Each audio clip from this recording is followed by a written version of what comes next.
Dr. Leke adjusted his glasses, the weight of the moment pressing against his chest as he stared at the relic before him. A golden pendant, centuries old, untouched by modern hands. The Sankofa bird was carved into the center, a symbol of returning to the past to reclaim wisdom. But the second his fingertips brushed against the engraving, everything changed. The world around him rippled, blurred, twisted, until the museum was gone. When Leke opened his eyes, he was no longer in the present. Dust rose in the warm Ghanaian air, the scent of burning wood and fresh earth filling his lungs. The modern world had vanished. The streets were lined with lanterns instead of streetlights. The marketplace was alive with merchants battering, children running barefoot over stone paths. But Leke's heart froze as he processed where and when he was. Accra, 1925.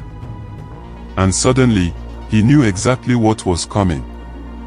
Leke's breath hitched. This was the exact week he had spent years studying. A devastating fire would tear through the district, leaving families displaced, reshaping the lives of hundreds. He knew who would suffer. He knew who would survive.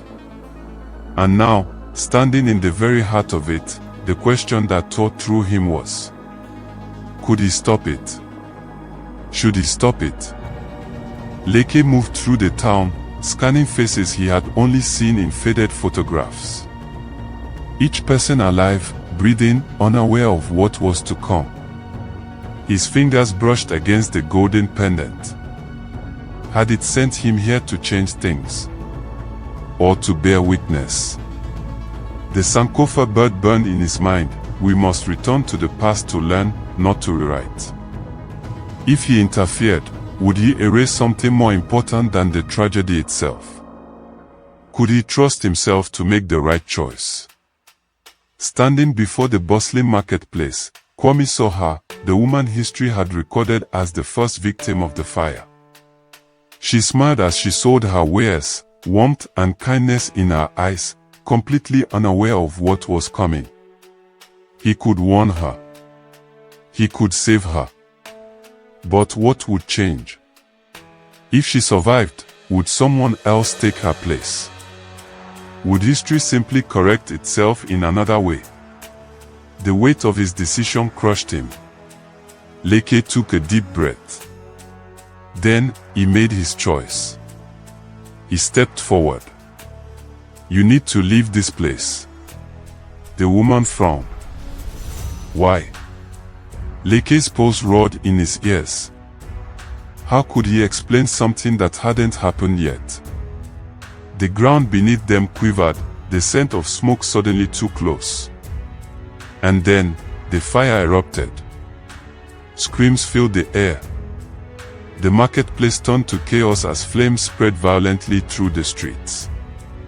Leke grabbed the woman's arm and pulled her back, guiding her toward safety, his mind racing. But something was wrong. The fire was different.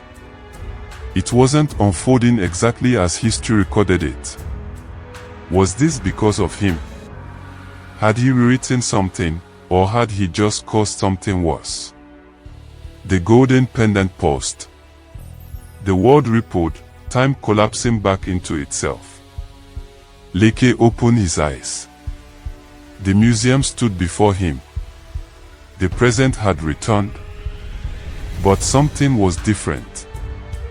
He turned sharply, scanning the glass case where the pendant had once sat. It was still there. But beside it, a newspaper, an article about 1925's tragedy. And in bold letters, the headline had changed. Something had been altered. Was the fire smaller? Larger? Had someone else suffered instead? Leke stared at the article, his heart beat slow, steady, filled with a dread he could not erase. Because he had tried to change history. And history had changed anyway. The past does not exist for change. It exists for understanding.